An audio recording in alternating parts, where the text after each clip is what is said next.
మనుషులు స్వభావాన్ని బట్టి 5 రకాలు: మూఢులు, క్షిప్తులు, విక్షిప్తులు, ఏకాగ్రులు, నిరుద్ధులు. మూఢులు, క్షిప్తులు, విక్షిప్తులు ఇవి మన యొక్క సత్వరజో తమో గుణాలకు అనుకూలంగా ఈ స్వభావాలు ఏర్పడతాయి. మొదటి కేటగిరీ క్షిప్తులు. క్షిప్తులు అంటే చంచల స్వభావం ఉన్నవాళ్ళు. వీళ్ళలో రాజసికం, తామసికం అధికంగా ఉంటాయి. తామసికము, రాజసికము అధికంగా ఉంటాయి. వీళ్ళు క్షిప్తులు. అంటే వీళ్ళలో చంచల స్వభావం ఎక్కువ ఉంటుంది, స్థిరంగా ఉండలేరు. వీరు యోగ స్థితికి చాలా దూరంగా ఉంటారు. వీరి తర్వాత మూఢులు. మూఢుల్లో తామసిక గుణము, సత్వగుణం ఉంటాయి. తామసిక గుణం అధికంగా ఉంటుంది, సత్వగుణం కొద్దిగా ఉంటుంది. వీళ్ళు కొంత యోగకు దగ్గరగా ఉంటారు, యోగ స్థితికి. ఆ తర్వాత విక్షిప్తులు. విక్షిప్తుల్లో సత్వగుణము, రజోగుణం ఉంటుంది. వీళ్ళు సాధారణ మానవుల లోపల ఉన్నతమైన కేటగిరీకి వస్తారు. అంటే క్షిప్తుల కంటే, మూఢుల కంటే వీరు గొప్పవారు.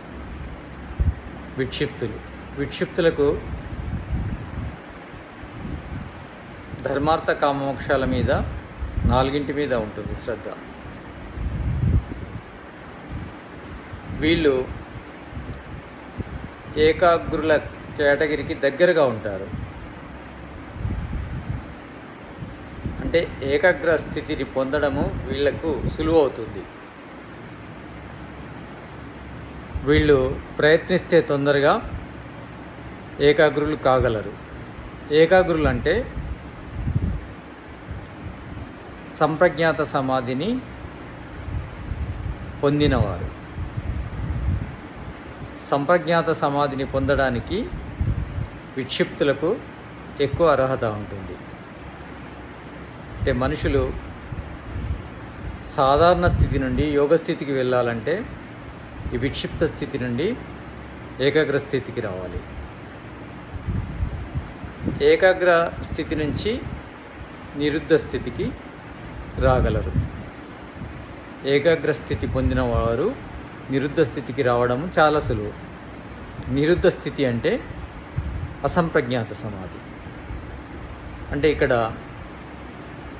నిరుద్ధ స్థితి ఉంటుంది, చిత్తము నిరుద్ధ స్థితిలో ఉంటుంది. ఏకాగ్రులకు ఏకాగ్ర స్థితిలో ఉంటుంది, ఒకటే విషయం ఉంటుంది, ఒకటే వృత్తి ఉంటుంది.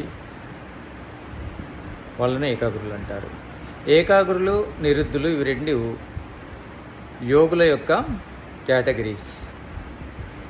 ఇక క్షిప్తులు, మూఢులు, విక్షిప్తులు ఇది సాధారణ మానవుల యొక్క కేటగిరీస్. అంటే సాధారణ మానవులు యోగులుగా మారాలంటే క్షిప్తం నుండి, మూఢ స్థితి నుంచి, విక్షిప్త స్థితి నుంచి ఏకాగ్ర స్థితికి రావాలి. ఏకాగ్ర స్థితి అంటే సంప్రజ్ఞాత సమాధి. అంటే 25 తత్వాల దర్శనం కలుగుతుంది.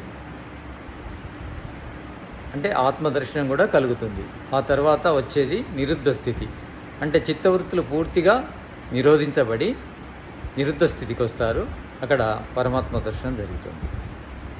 ఈ విధంగా మన యొక్క స్వభావం ఏంటిదో తెలుసుకొని లక్ష్యం మాత్రము నిరుద్ధ స్థితి వరకు వెళ్ళగలగాలి.